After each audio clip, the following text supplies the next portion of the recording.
Yo ban kini biang ke Al Nazar ya kedan ke ban ningkong hakam jikin ponya ke Saudi Pro League. Hadin mengkelak ban penlimno nekamit ya ke Al Najma hadud asalan notko. Hakaba urnador ulap teng tapkol na gemta ke Al Nazar. Ke Al Nazar kladon sanpu prapon, ke Al Ali sanpu nrupon, ke Al Hilal sanpu sanpon.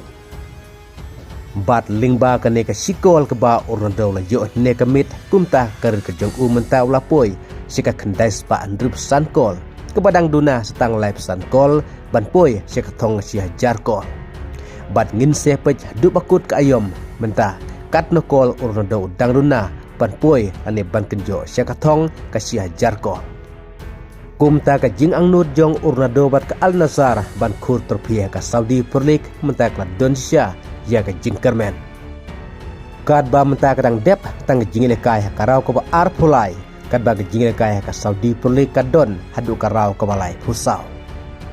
Kad ba hadin ke jingrung sa South League tim nekamit sia karau 16 ke Champion League.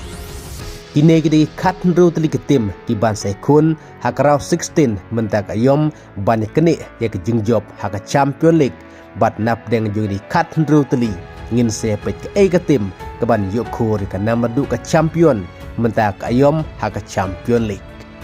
Ki kat nru teli ke tim ki bal qualified sia ka round 16 kidai kine. Ka Arsenal, ka Bayern Munich, ka Liverpool, ka Tottenham, ka Barcelona, ka Chelsea, ka Sporting CP, ka Manchester City, ka Atletico Madrid, Leverkusen, Newcastle, Bodo Glimt, Atalanta, Real Madrid, PSG, bat Galatasaray. Ka draw na kamta ke jilekai hakarau 16 kan sadai hakane ka singi thoding. Ngin sepej badno kenya kendu hak baka Real Madrid kala abani kendu Persia ke Manchester City lane ke Sporting CP.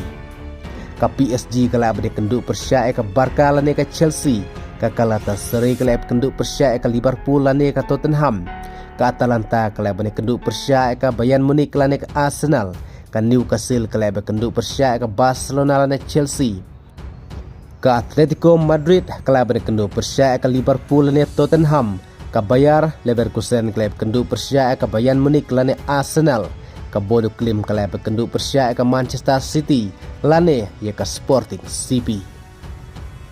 Te tungen sepej haduk kane ka singithoding haka final draw.